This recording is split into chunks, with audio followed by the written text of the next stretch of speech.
Hi, I'm Peggy Farren, and we are live with the Understand Photography Show, where we talk about travel, nature, and fine art photography. Welcome to episode 69.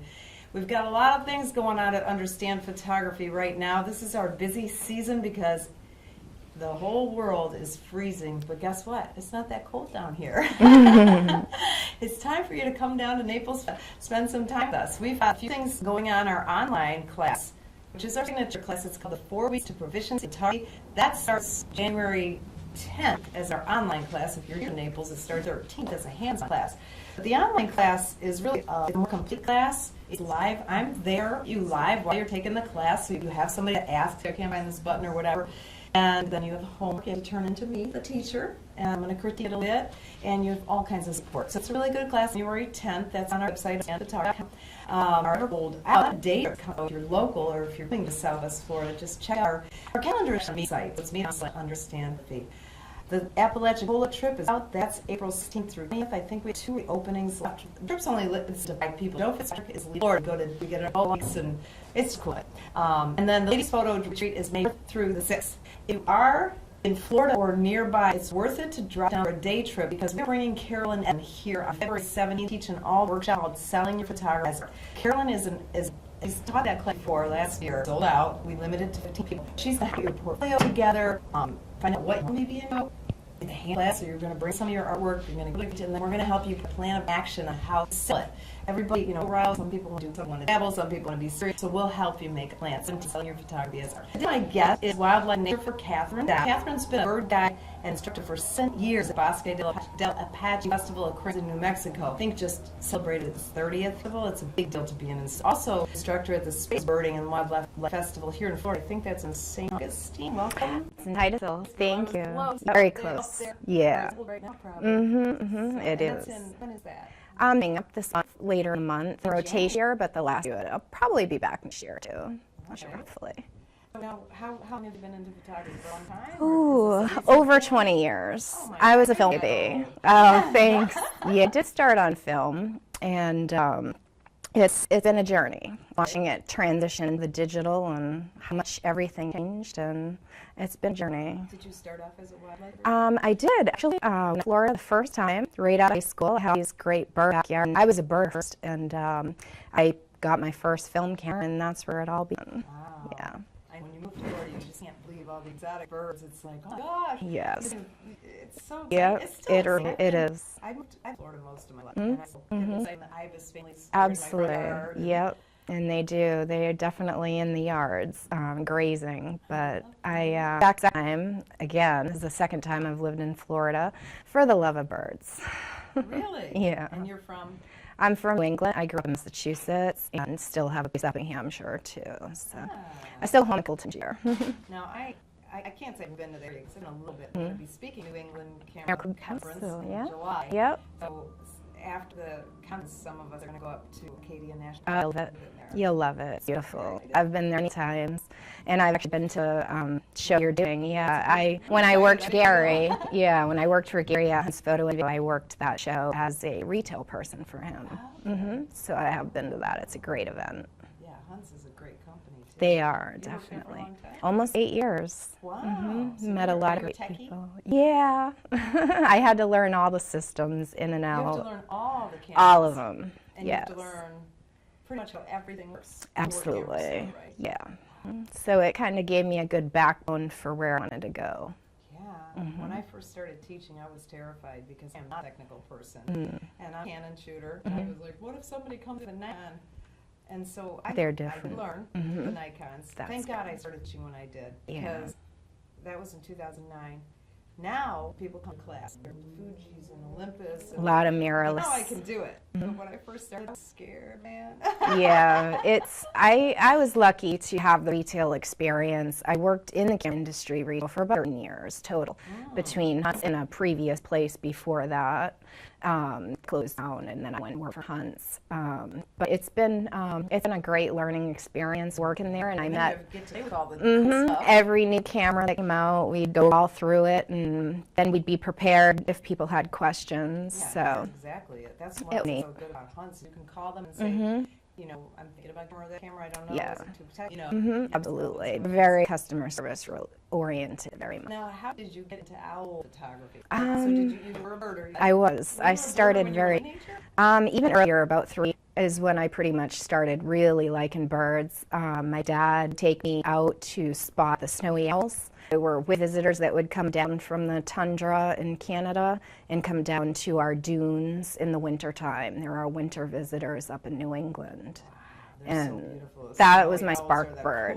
They really are, yeah. That was my spark bird. And then I was interested in birds, nature, and when I got out of school, I always wanted to be in the woods, and that childlike essence has never left. So I always wanted to be in the woods, still do.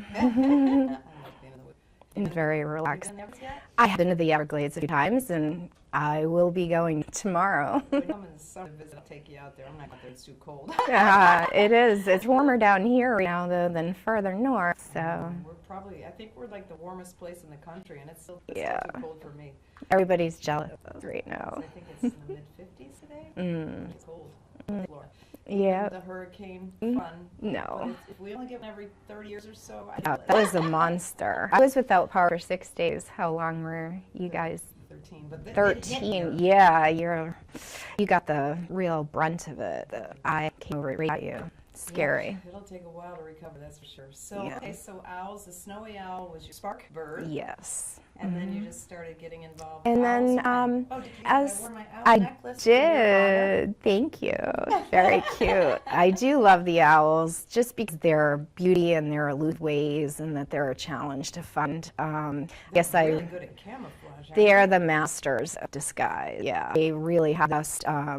Camouflage feathers going. So if you learn that detail of their feathers, though, that's what helps you find them, is to imprint that up here and in here, and it opens you up, and you just turn your senses all the way up, and when you're walking, and pay attention low, and sometimes they'll sit low in branches too. So. Now, different owls are high or low. Yeah, it can up and down. Like snow owls usually roost dune, peak, and stuff like that back home in New England. So you don't find them in trees. And sometimes they'll roost up in the pine trees and stuff, but mostly on dunes. Okay. So they're all different. And like our burrowing owls down here at Cape Coral, they go in the ground. So all different. My niece moved to Florida less than a year ago, and she moved to Cape Coral. She's got a little family of 3 right in the front nice. yard. That's so nice. Yeah. And Joe's a day trip. I'll do the photograph the burrowing owls. Oh, nice. And that's an interesting, he's a whole bit where he's got beach mats to lay on, because you have to lay on your stomach. Fire ants. Those are what you really want to be careful of when you're doing burrowing owls, is fire ants. Yeah. Yeah, because you're laying on your belly. Yes. Fire ants attack you all at once. Yes, they sure do. Fire ants are probably the worst part of Florida. I think so. I know everything has a purpose, but I haven't quite figured out theirs just yet. Really? I know they have, but I think it's to bite us. They're the worst. So how many different species of owls have you photographed? I have photographed in the wild, all wild, about 11.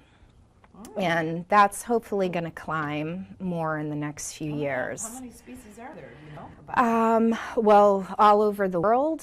I don't know exactly how many off the top of my head. Will I see them all someday? I hope so. But there's a lot, that come into this country.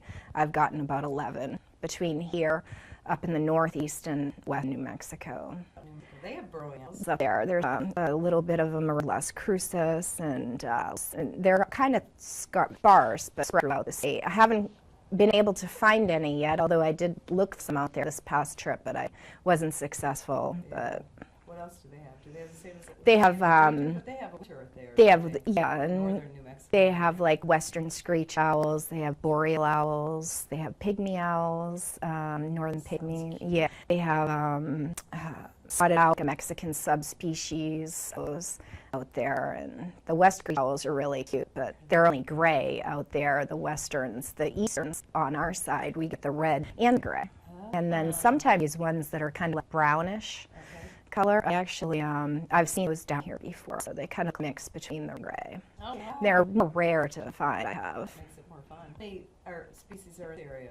Do you know? I should say Florida in general. Florida in general, we have burrowing owls, We have great horned owls, barred owls, barn owls. Barred and barn. Barred and barn. The barn owls are the whiter with a real heart-shaped disc in the face. Yeah, they're very pretty.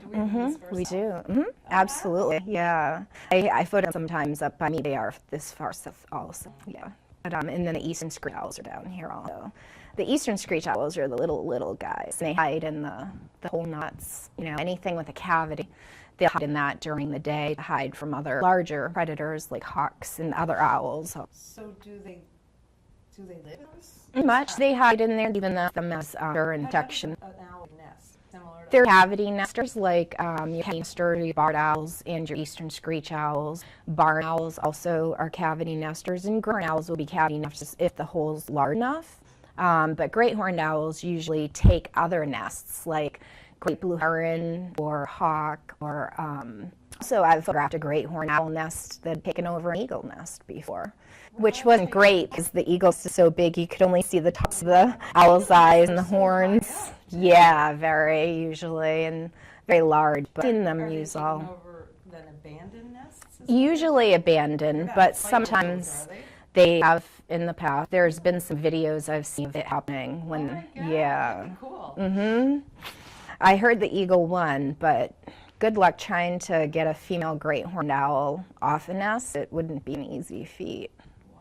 They're very fierce. Actually, the great horns are kind of the fiercest in the shire. They really, you know, get beat too often. Really? Yeah.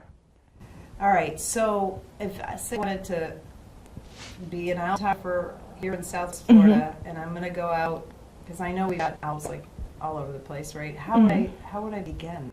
Well, the best thing is learn to detect the owl usually purrs and learn what they like. You know, green owls will like hide in large pine trees and large oaks with the resurrection. You know, barn owls like to hide up in the treetops with the clumps of Spanish moss and some of the oaks and different trees like that can camouflage them and hide their body mass, clumps of branches. So you just really learn that feather detail. Again, it's all about the feather detail and imprinting that and memorizing it. And then they stand out to you as if, you know, the moon in the sky at night is... They do call to each other more often around nesting season, which is sometimes how it's easy to locate them. Male and female nesting seasons now. It started, I actually found a nest about 4 weeks ago. So the great horned owls start first. Is that here in Florida? In Florida. In Massachusetts? Massachusetts, usually the same species. For instance, the great owls, I've photographed nests up there in April and May, and sometimes they go into June also. I've photographed owl babies as soon as December and January down here for great horn. Photographed them all the way up to April. As of last year, I had a nest up in Ocala, right April until the babies fledged. These come out like in May or something, pretty late. May is a pretty safe month for them. April, some of them, I've photographed the burrowing owls as early as March and as late as May. Because we do the day trip. They're adorable. And unfortunately, most of the snowbirds go home in April. May is a better month to do, so we get lucky in April sometimes. But it's hard to find the babies in April, I know. Yeah. So that's interesting. So different species have different nesting seasons. Absolutely. Nice. Yeah. So that's interesting. I didn't know that at all. And the barred owls start up also. They've started up now too. They're nesting also now. So you might be able to recognize their call. And do they have, like, can you go on the internet and say, what does a barred owl sound like? Is that how you find absolutely. The Cornell has a great website to listen to the calls. There's a lot of websites online you can listen to the call. You just Google it. The barred owl has a call. They all say it sounds like Who Cooks for You. Ah, really? That's funny. Yeah. So you learn their calls, and that's what I've been focusing on now with my bird guiding, is start being able to ID by sound. So it's very intense. It's like trying to learn a lot of different languages at once. Oh, yeah. Well, I guess if you're out there enough, you'll start to recognize. You really some do. birds sound the same if you hardly ever go out, but then you start, like, You start really picking it up. Since where I live, I know an osprey. I mean, we've got 1 bazillion. It's I Yeah. remember. Of those Ospreys are we very had. vocal too. Yeah, and right, and they Yeah. never shut up. I think the only bird that's more vocal than an osprey is a limpkin during breeding season. Oh, yes, Yeah. I know that. They're very, very Never vocal. shut up there, huh? Nope, not usually. But I think ospreys the only sound I know. I don't know. I'm not a birder though. There's apps also that you can get for your phone. Okay. I have the Sibley app, and I also have the Audubon Bird Pro app. The Sibley app is about $20. Spell that. Sibley. Okay.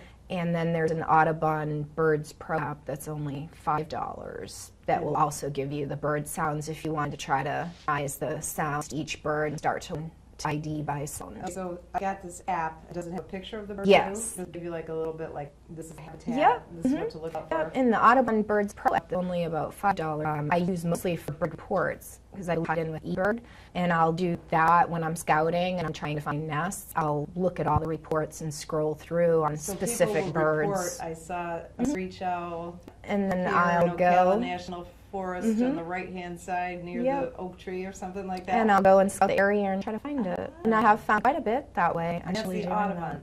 Mhm. And what was the other thing you said? And then the other one is the Sibley app. What was eBird or whatever? you It's said? tied in with the eBird sightings, the Audubon Bird Pro app. It's a little red app with eBird bird. is a separate app?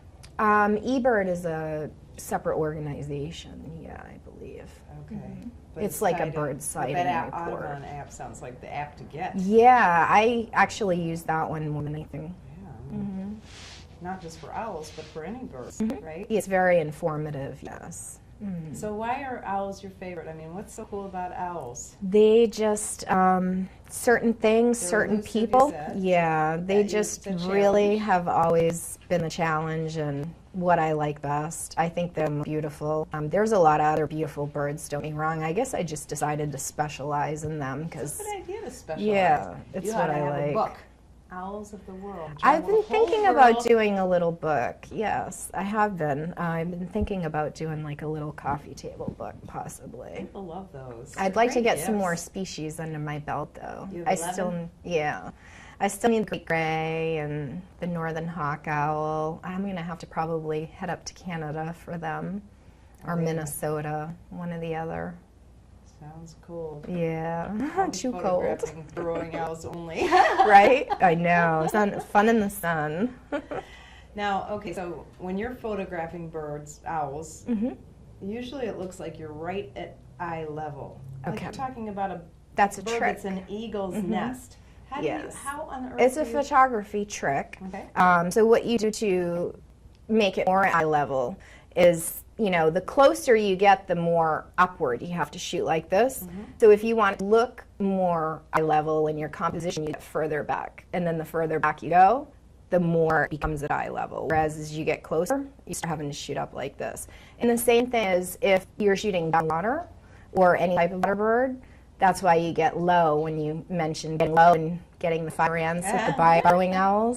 You get low, that becomes, instead of shooting downward at a bird on the water, when you get low, you get at their eye level. So it's basically the same idea. So, pretty big lens. I have You're the Canon 800. Oh, you have an 800? It's a beast. Wow. How heavy is that thing? 10 pounds. Wow. 10 pounds on top of your... My rig that I carry with my Neuro tripod, gimbal head, body, an 800, all of that's about 20 pounds on my shoulder. Oh my goodness gracious. But I work out to handle it, so Yeah. it's made me stronger. No kidding. Yeah, So you lug that big, I do. carry the trip over your shoulder? I like do. that sounds like we all Well, I actually carry it a different way. I use the Optec leg wraps. They're about $20. You can get them at Hunt's or retail online. And they're padded leg wrap, so they cushion on the tripod leg itself, so it's not digging into your shoulder. so And I that's leave good them fold like the tripod. And then I got a short column for my Enduro tripod, so it owns down about this far, so that's how I can get all the way down to the ground when I do want to do low profile work. And put it kind of on my shoulder with the two legs, all three legs out, but I don't fold them up and put it over shoulder like how a lot of people carry, Right. because that just I know. That just gets on my nerves. I Yeah. just can't do that. It's more comfortable for me to carry it the way with them all put a link. folded out. We'll Plus, put a it's link also back. more stable. Like if you trip on a tree root or something like that, because you're looking up and chin trees as you're going along through the woods, it's more stable because it's already folded out, and you just hoist it up a little bit, and your legs are already out. So if you trip, you can actually set it down real quick and it catch yourself. That how you're carrying. I don't really get it. So you just pull the legs. If in your a little legs bit. are all out, and then I just get under the tripod and hoist it up on my shoulder instead of folding the legs in, they're all folded out, and I just get up underneath it and hoist up. So I'm about, a little bit, but you fold them in a little bit if you're going through some narrow. Okay.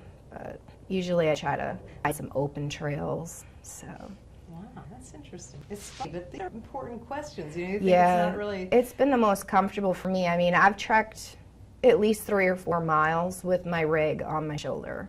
I did a nest last spring that was a little mile into the woods and a little over a mile out, and I did that 3 or 4 times a week for about 4 weeks. Wow. So a lot of people don't want to lug their equipment quite that far, but sometimes it's really worth it if you're the only one on the nest, 'cause no one else wants to lug in that far. Good So for you. yeah, I it can't has its remember perks too. Somebody who was on the show, and I feel bad because I don't remember who, but they said if you want to get the best shots, usually there's a little bit of sacrifice involved. You A know? little bit of work, absolutely.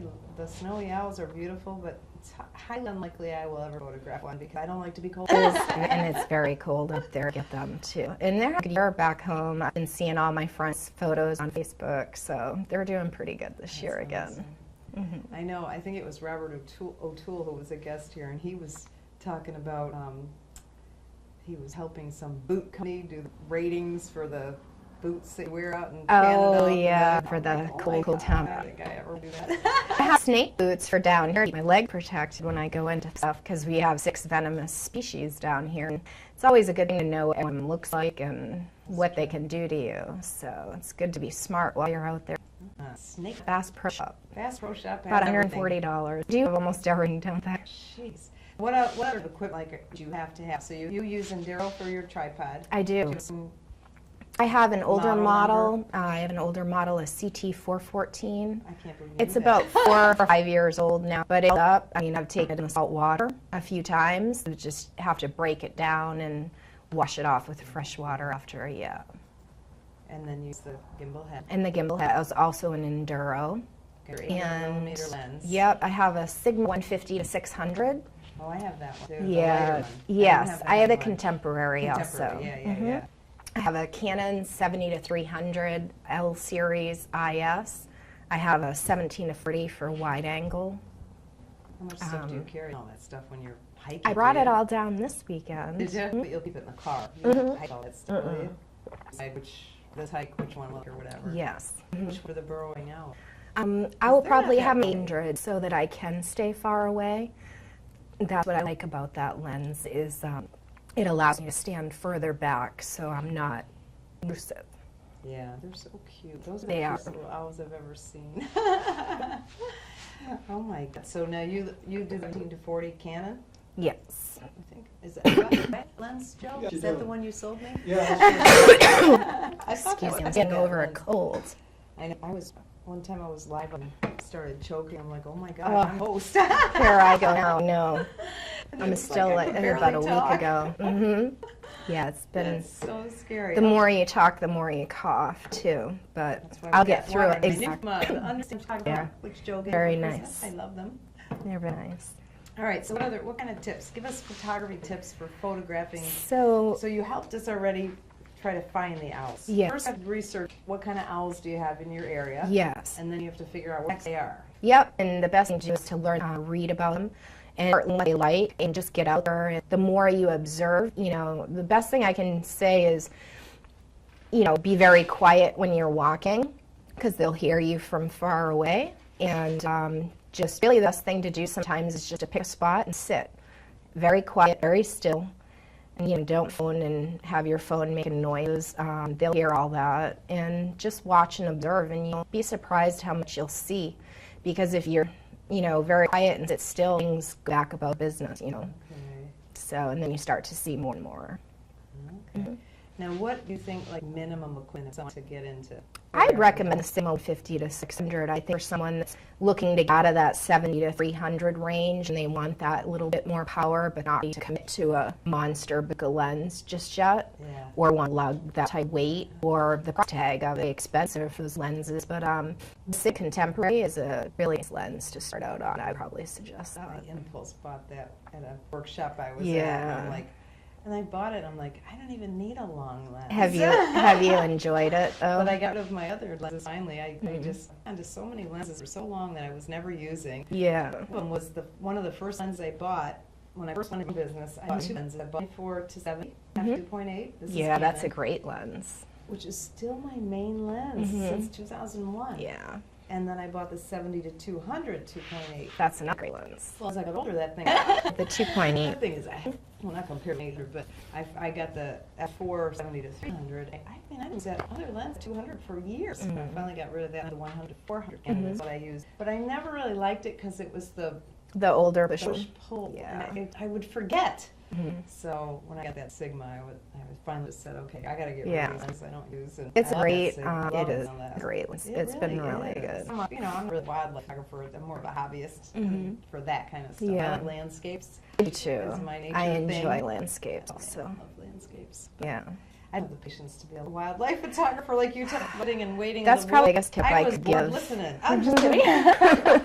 I'd be sitting there like, okay. Yeah, that's probably the biggest tip is the patience level. You really have to discipline yourself to have a lot of patience.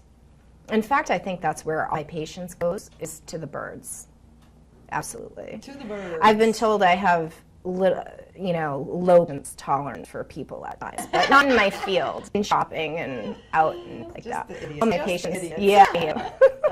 But I think all my patience goes to the birds. But that's probably the best thing I can say is to develop those patient skills. Respect either. Like people back home, they'll chase the snowy owls and they've just had this amazing long journey down. And if they're sitting, let them rest, If they're sleeping, then take a photo with their eyes closed. Don't make noise so that they, wake up. And I've seen so many photographers doing things like that, like getting close so they'll make them fly to get a shot. Almost every one of my snowy owl photographs are of them sitting, because I never do that.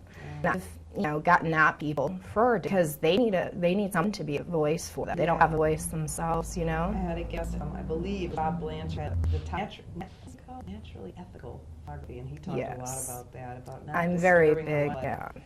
You want to just very big on the ethical owl photography also. All of my work has been done very ethically, so I don't even use flash photography on owls, because I just believe, and this is, for me, being in the field and experiencing it and watching other people photograph them at a public spot that's going out, a certain nest, and you see people with their flashes and they're just bombarding this mother owl with her baby. Actually, this one right here, the particular nest was a barred owl, and she only had one ear, and it was a public park, and you know how I got her and the little one looking. Yes.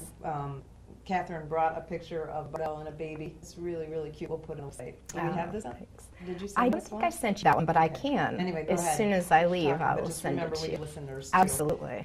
But I photographed this particular nest, and a lot of people there were using flashes.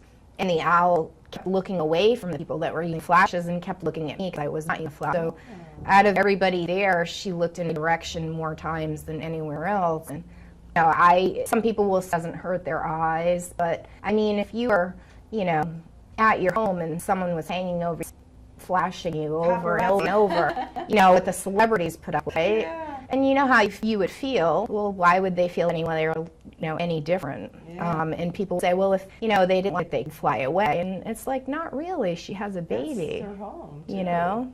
She can't really fly away from the baby. So, yeah, I try to be as less intrusive as possible. I have a blind that I will use to photo deep wood stuff that do not like to nest around public areas. They're a lot more skittish. They're a lot more challenging to work with. But the less intrusive you could be, the better. That's Awesome. Yeah, it's Now fun. you lead workshops, right? I do. Besides at the conventions that you speak Yeah, at. You I do your privately workshops? also. Yeah, I can do one person to, small groups. I mean, I've handled up to 10 to 15 people at events, and stuff like that. But for private stuff, I usually have a smaller group, like 4 to 6, 6 to 8, and even one. I do private bird guide for other photographers, professionals that want to come in and photograph owls and other different florisalty, that we have down here. Yeah, that's what Joe actually helps a lot of the, not a lot, but some of the famous photographers who come down. Yeah. He helps them with the Everglades. So. Nice. That's- Because they don't have time to put we the work have- in. We know the Everglades. Yeah. You know your area. You know where the Right. owls and the birds. Because that's Yep. what you do. Yeah, and I love to do it. We do a lot of one-on-one trips and lessons and things. Definitely. It's fun. It is a lot of fun. It is. And now, do you make your living full-time photography? Right now, yes, indeed, I And do. is it mostly through the workshop? Do you sell your work? Or I do my images on a stock agency, and I do have my images available for sale on my website, usually, mostly. But there's really not a whole lot of profit to areas now. So I've focused more on education and teaching at events, at public events, and also tried to be more of a hybrid type person in being a birder and a photographer. I've meshed the two. Okay. I like birders and I like photographers.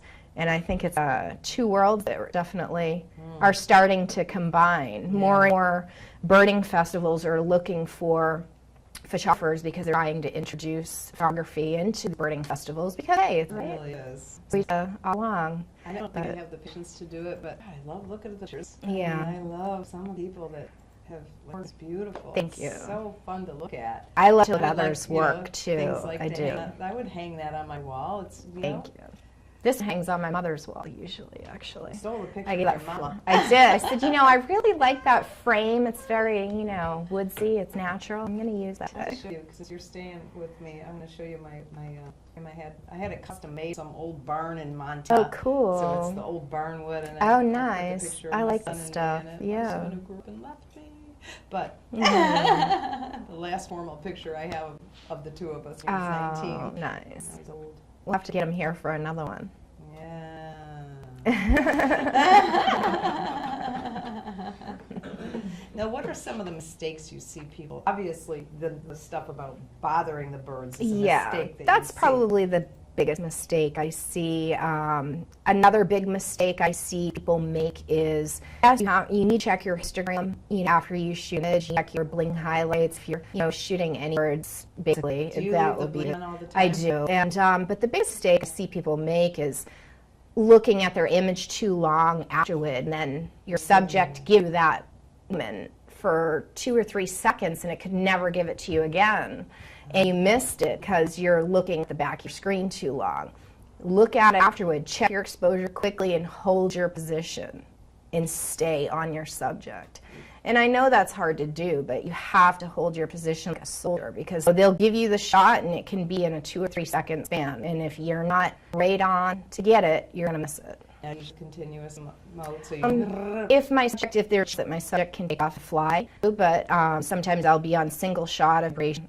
Sometimes your third image in a quick succession will be out of focus, mirror vibration and stuff like that. So a lot of times I actually try to shoot on single shot unless I'm doing bird in flight or unless, something just came in and I know there's a chance that I can get a flight shot of it taking back off, like an eagle bringing in food, a nest or something like that. Then I'll go back into servo and the continuous. But So when you say servo A, is and this is new, so I'm dealing with a lot of magnification, so that's why I'll go single shot sometimes. when you're at 800 millimeters, how fast, or what's the slowest shutter speed that you will go on? Depends on a light that I have to work with. I'll usually boost my ISO up higher to obtain a faster shutter speed because you can always remove noise with software afterward. I use Topaz denoise. Okay. You can always remove noise, but not the image blur if your shutter isn't high enough. What's the slowest shutter speed that you'll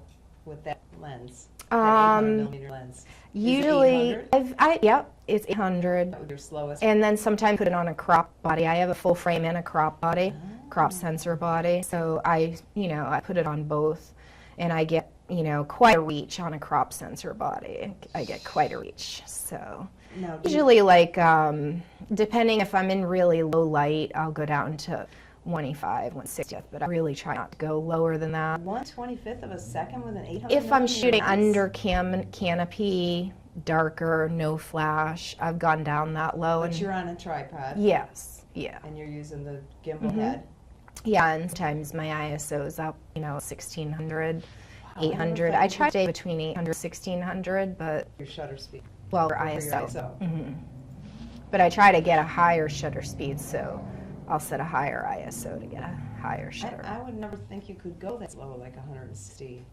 I have for canopy stuff. Just have to not breathe. I was going to say, I was just going to say, do you hold your breath? Yeah, Because pretty with the much. lens, Yeah. The chance blur multiplies like Yes, yeah, it can be tricky. So you're talking about taking a picture of something that's not moving, and then you're not moving, Right. and your camera's on a tripod. Yeah. I've gone lower. I need to get a newer body so I get away with even higher ISOs. So that's coming That's one of the soon. nicest things. The camera manufacturers, I feel like, are really listening. It's the two Yeah. things I think everybody wants. They want to take pictures in the lowest light without too much Right. noise, Right. and we don't want the cameras to weigh so much. Right. And it's like they're not succeeding yet, but they're trying. They're really they're getting making there. progress. They've both reduced the weight in all lenses, larger prime lenses that have come out. They've Which is reduced so the weight significantly. The first time I picked one of the new Canon 500s and 600s when they first came into the store, I was actually still working at Hunt. I remember it was just before I left, actually, that last year I was there, they started to all come in. Canon was saying how the new lenses were going to be, and we all couldn't believe, they were that light when you actually picked it up, compare it to one of the old ones. It was like, how did they do this? And Nikon made a lot of their lenses much lighter too. Which is nice. Yes, because theirs were always much heavier. I know. I'm a Canon shooter, but since oh my gosh, yeah. everything was heavier. So coming along too. Yeah. They have to, because the mirrorless people are kind of like, I'm going with Sony's because it doesn't Yep. weigh as much. Yeah. Although the full frame ones are pretty heavy still for the mirrorless too. But They have some great mirrorless systems with Panasonic, Fuji, Olympus. Olympus was one of the first ones that came out with the internal cleaning, sensor cleaning, and the internal stabilization and all that.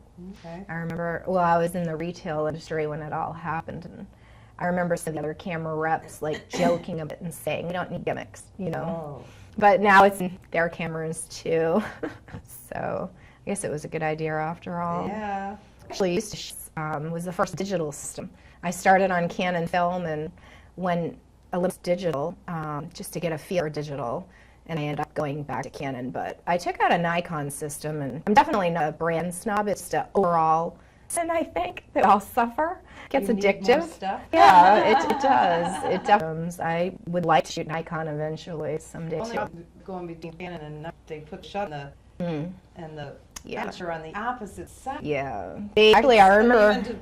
Even to put the lenses on, Yeah, the it's opposite way, opposite. so it's so confusing back and forth. Yeah. What about back button focus? Are you a back button focus? I girl? am. I still like to use the shutter, so I keep them both set. But I'd like to use my bump focus on the back, So you definitely. do both. Yes. See, you're the only. Ari Morris said he does both. Oh, really? And I Yeah. said, how could you do both? It'd be so confusing. But you do. I do. I because do. you focus. Yep. Sometimes here. Sometimes and and sometimes in the front, there. sometimes in the Yeah. back. I find in the back is very helpful for bird flight because it helps you stay ahead. And you have to knock that back in to keep requiring focus. So why do you go in the front then? Why do you go why do you go Sometimes both just ways? your average, just your average snapshot of doing landscapes and stuff. Birds sitting still. Back and forth so quickly. You have a function No, that just changes it. no, just I never turned off my button. I just enabled the back button through the menu. Oh, I didn't even know And you you can could still do use that. both, So sure. you can just have both of them activated. Yeah, I have them both Oh. activated on both of my bodies. I should Sure. do that because It's very everybody's, helpful. how come you're not using back button focus? And I find it so confusing. Mm-hmm. And because mostly still I'm, as much as I love nature, I'm still mostly a portrait photographer. Mm-hmm. There's really no need for back button focus as a portrait Not photographer. really, no. So I can't Not unless remember. the bride's running away or something. Yeah.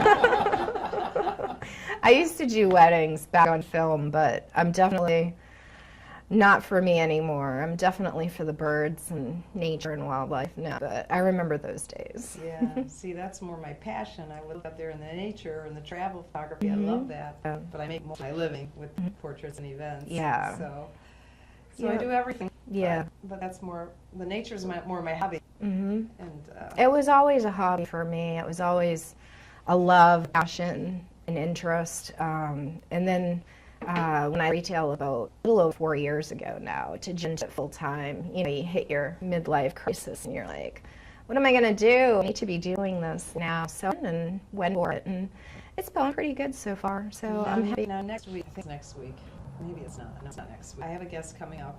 I can't remember my picture her face, but she's about to find her dreams as a photographer. So you Yes, did it I 2 years did. ago. Yeah. How did you afford it? Well, I saved, I just paid my job too, so it feels pretty good now. Now the next thing I can do is get a couple new camera bodies, so I'm like, oh, I save up and... So did you have like 3 months living expenses before your job? Or? Well, I relocated when I left New England. I came to Florida and just relocated, and I did a couple part-time jobs in here in the state of Florida. It's so hard to get a full-time job because they just want to hire you part-time so they don't have to supply benefits down here, apparently, is what I ran into a couple of years I was down here. Well, it's a lot So of I just supply stayed and on demand. So and- many people want to come here and get They are More hard to people come than by. jobs, so They are. Makes me thinky for trying to Yeah. get a good job. But yeah, I mean, I'm just, So you just work part-time when needed, or? yeah, in between my events and stuff like that. And When you say events, what do you mean? You mean the conventions that you're speaking yeah, at? Oh, okay. right, the public stuff. Usually the bird festivals are mostly what I do. So now you're like one-on-ones and that kind of Mm-hmm. stuff in your area. How do they find you? Do you Usually on Facebook or Instagram, they you see just- my work, and I use my work and my imagery mainly to mark the experience you could possibly have if you'd like to spend a day with me. So Okay. that's what I usually use my image mostly for. I mean, you're not going to get rich in selling stock. Travel is in my going to travel and going to start. Photograph all those other owls. Yes, I definitely want to travel and go to South America. There's a few places on my list that I definitely need to get to. So I'm going to do that and get more owl species. Get So, those owls. You gotta get 'em- you got to make a list of where they all are all over the world. yeah, there's That- quite a that few would be I a want to fun see. goal. I sure Fun will. excuse. I get to do it all. Well, So. you know, I sized houses with the family. Went Oh to Italy for a wow! month, and I'd that- love to go to Italy. I'd love buying to. houses, you ought to look into that. It's Yeah. a great way to travel. It doesn't, and then you don't have all the living expenses, a hotel or what. That's so true. That's true. It's a way. I would love Italy someday. Start looking what owls are there in Italy. I would have to look that up. I know they have some beautiful landscape though. I Oh know my that. gosh. When you go, no, I have 2 good tour guys to, Oh, to send good. you. Yeah. Stefano, oh gosh, I can't remember his last name. Stefano was our tour guide of Tuscany. Oh, nice. He's a photographer, so I Mhm. hired him a photography tour of Tuscany, and then Luigi, Amalfi Coast tour. Yes. Mhm. Luigi was the best tour guide I had in my life. Awesome. Amazing. So he did the Amalfi Coast area. Nice. I'd love to So when see you it go, someday. Let I me know. will. I'll hook up. I'd love to go. I'd love to go tomorrow, but we'll see. Still cold there. I know. I'm I from went in Bermuda August. next. I have a cruise booked, and I don't know exactly when to take it, but probably one of my upcoming trips. Oh, that would be The fun. Bahamas. You can't go wrong. in I've never Florida. been, You've so never been to the Caribbean. You live in Florida. yes. It's Twice I've lived here. It's and not it's gotten like there what you do. yet. Oh, I think I'll go to the Bahamas for the weekend because there's a special for $150 or something. Yeah, There's definitely. something to go.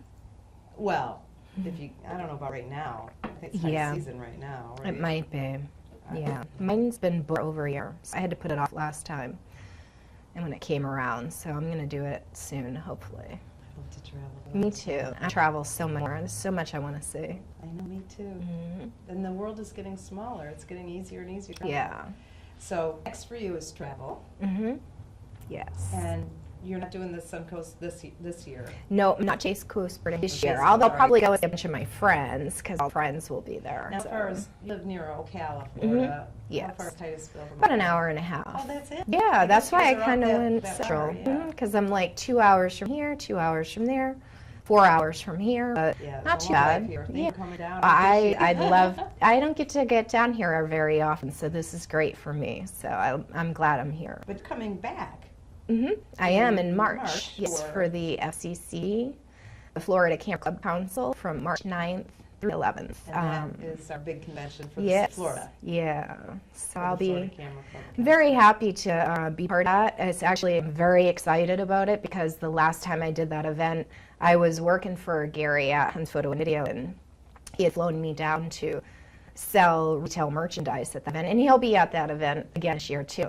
So it was great to feel like I'm starting to come full circle. Was that when it was still at, was that back when it was a Hilton? Hilton. Yeah, okay. Yeah, That it was was, so it was 7 years ago. or 2012. Now I thought it was I'm about starting- 5 maybe years it was ago. 2012. Because I think it was the last year before I moved down here, and Because been down here they about were 5. small. Yeah. Now it's such a big, Yeah, such a big deal. so now. I'm very excited. It feels like I'm starting to come full circle now. They after. tell you Joe's the president of that group, too. Oh, great. Sitting Yeah, here I'm with Roy. excited to be there. I am excited. I am. And We're what's your excited topic? to have you. I'm very excited to What's come. your topic? I will be doing a presentation, a classroom presentation on everything owls. Everything else. Yep, so it'll be a very nice presentation and classroom. And then I'm doing airboat tour, Wooten's boat tours. We're going through Shark Valley in the Everglades. And I guess seating is limited on that, so because we're going to be on an airboat. Those are two things, right? I believe it's the company, the airboat company, that we're going to be going on. In Shark Valley? Shark Valley, Everglades area. Okay. Duluth. Okay, because it's two separate areas. That's why I was Oh. questioning, because Wooten's is close to here, Shark Valley's a little farther out. Wooten's Airboat Tours, Okay. I believe, is the name of the company that's going to be Taking us Okay. out. Yeah, Ah. yeah. Love that. I haven't been on an airboat yet, so I'm kind of How long have excited. you been in I know. Florida? I've been out on pontoon boats. I've been out on other types of boats, but I Pontoon boats haven't are my actually favorite. been on an airboat yet. Pontoons So are like the Cadillac of boats. You They just are. Sort of lay around. Yeah. and comfort. Mhm. I like that. yeah, I was out. It's been almost a couple of months I've been out on a boat, so not long, but I'm excited. You're going to have a great time. The Yeah. weather's going to be to die for. Yeah. So, audience, if you put it in your calendar, come to the Florida Camera Club Council Conference, May, what is it, May? March 9th March, through I'm sorry, the March 11th. 11th. Yeah. Mhm. Catherine is speaking. I'm speaking. Yeah, it's gonna be Keynote speaker. We have a parish going. Do you know who he is? He's a Canon explorer of light, and he's got, I don't even know. It's mostly, but not just it's fine art portraits. Okay. You would hang it on the wall. Nice. Amazing, amazing. I've never seen a photographer like him. I'll have to check And it out. also a bird photographer, Scammers. I don't know if you know him or not. He's also speaking. So Oh, good good. convention. So, Nice. so thank you for being on you. all the way down. Remember to the show standphotography.com. We're going to Heather type all this up and put the links in of pretty much everything we talked about so that you can easily. Remember, if you know, we're also on YouTube and iTunes as a podcast. Give us a couple days because we've got to do a little bit of editing. But we hope to see you here at if you want to watch us live at 4 p.m. on e-time on the com/understandphotography on the same Facebook group. Next week, my guest, Minnie Towns. And we will see you next week, episode 69. I'm Peggy Farren. We hope you enjoyed this episode of the Understand Photography Show. It would help us immensely if you would click like down below and subscribe to our channel. Thanks so much. We really want to continue to bring awesome photographers onto the Understand Photography Show.